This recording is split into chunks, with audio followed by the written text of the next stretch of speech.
NEWSTALK989 welcomes you to our new four-county area local podcast series, and our first contributor is Carolllyn. NEWSTALK989, we are here with our very first podcast host with a weekly podcast. It's going to debut this Sunday, tomorrow morning, and then every Sunday it's Carol. How many L's? 3 L's. Carolllyn. Carolllyn with 3 L's. Widow in the up north woods. You brought this concept to us, and I was like, this is a great idea, because I myself know so many people in this area that are in the situation you're in. And you want to share that story real quick to folks and tell them what the thought is behind Widow in the up north woods? Well, thanks. I mean, I realized that, I guess most of it, you become a widow and you start, at first you're just so busy with things that you don't really think about it, you just deal with what you have to deal with. And then, I started reading some books and just kind of thinking about things and being upset a lot. You spend a lot of time in tears. Mm-hmm. But, you get to the point where you start to look back on some of the things and they're funny. Some of those, it's never funny when you're frustrated and you're in tears and things are not going the way you planned. You watch your husband do things, you got this natural division of labor between you and your husband, and suddenly it's all yours. Everything's yours to do. And, there's part of you that thinks, oh, well, I'm going to hire it out. I'm going to have somebody else do it, And then you look at the reality and say, I can't afford to have anybody else do it. You live up here, it's not easy finding someone to do things, especially when it's little stuff that needs to be done. Yeah. So you just got to kind of do it yourself. And as I said, afterwards it can be funny. Does YouTube help a lot in learning something? I'm not very patient. I'm not. You just got to go out and do it. If I could get on the right video the first time, I would be fine. But I'm not going to watch 12 videos to do something. I'm going to go out there and just give it a try and say, hey, what's the worst that can happen? I fix it and I'm good, or I blow it and I got to call somebody to fix it for me. Right. Those are my options. So you literally are out in the middle of the Huron National Forest. Yes. Yeah, when we look at the house, we were only there a year before my husband passed away. We came from downstate. I used to live in Hell, Michigan. And, Hell, it's a real place. Did you tell me they got rid of the post office and you cannot get a postmark from Hell anymore? Yeah, the post office isn't there anymore. It never was a post office, but there was like a party store that had a post office window, and so you could, it's like an old general store, so you could take your stuff in there and be postmarked from Hell, but not anymore. That is gone. Had you been to the area before, or did you just choose the area? There was a job that I wanted up here, and it turned out I was in the final running for the position, but he did not get it. It was a math and science position for the state. And so sadly I didn't get it, but we found the house, and I thought my husband was going to say no, because the driveway's a mile long. You're right. And there's a lot of... It's a mile access road through the forest. Yeah, we leased the road from the National Forest, and it's beautiful. I mean, it's all hardwood forest and a lot of maples, and it's just gorgeous in the fall. It's absolutely beautiful, but you also have to take care of it. Nobody else does. It's mine. Me and my old tractor. It's such a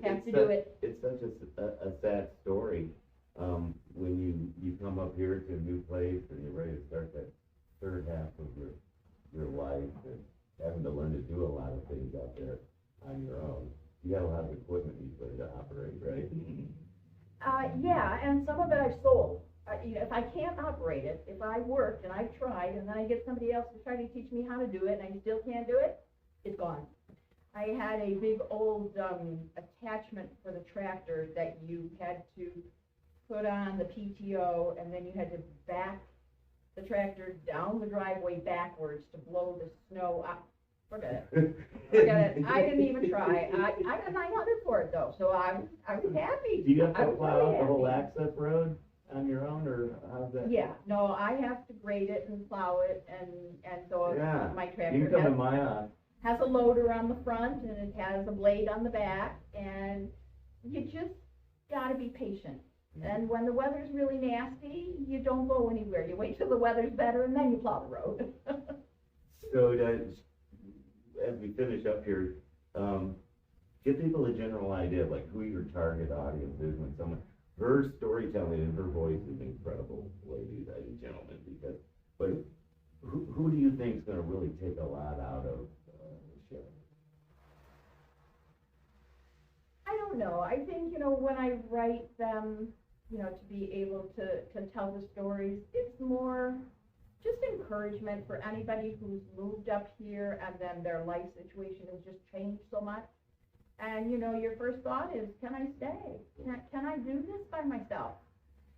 And I'm still not 100%. Survival thing. I'm not 100% sure that I will stay. Oh, really? I have my days when I just thought too much.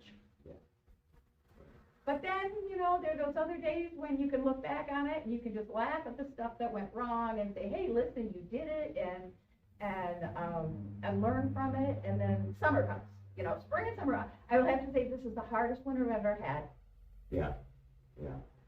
With him gone, and then just that cold weather and being retired. This is my first winter retired. Oh, is this your first winter retired? Yeah. Yeah, so last winter I was still so busy working and trying to get everything else and maintain everything that there wasn't time to think. Right. And you enjoy photography as well. I do. I take a lot of pictures. I try to get to Lake Huron at least once a week to go to the beach and walk with the dog and take a lot of pictures and things and just. Got a picture of some beautiful blue ice down near All Gray. Last week, that's what I'm always looking for when I'm glancing down the highway. Yeah, I have some from, it was quite early. It was the broken glass that was so pretty, and it was blue. Yeah. And it was up Harrisville State Park. That's a photograph I took, I think 3 winters ago. And when you got down to the beach, it looked like you were in the North Pole or Antarctica. Today, with the really high winds, I was tempted to stop and try to take some pictures, but it was too cold. Folks, Widow in the Up North Woods, every Sunday at 10 a.m. It'll go up online, but you can always listen to it on your own, and it will be on all of your favorite podcast platforms as well. Carolllyn, welcome to the family. Just really appreciate the idea for the show. And that's the sort of thing we're looking for. If you want to do a show on bass fishing or travel or politics, still looking for a communist. And I'm dead serious. As someone was into a debate with me, and you're just right wing. It's like, no, it's all voices. And I would seriously like someone from Harrisville to come down and start a communist podcast. Again, welcome. We really appreciate you. All right. You have a treat coming your way, folks.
And coming up next, my chainsaw saga. It's a scary topic, but it's awfully hard to live up north without one, or two, or maybe even three. So it's just one more thing that you may want to learn. You've been listening to a Locally Up North podcast from a local citizen in our 4-county community. If you're interested and have a podcast idea, please contact us by sending us a personal message on Facebook, NEWSTALK989.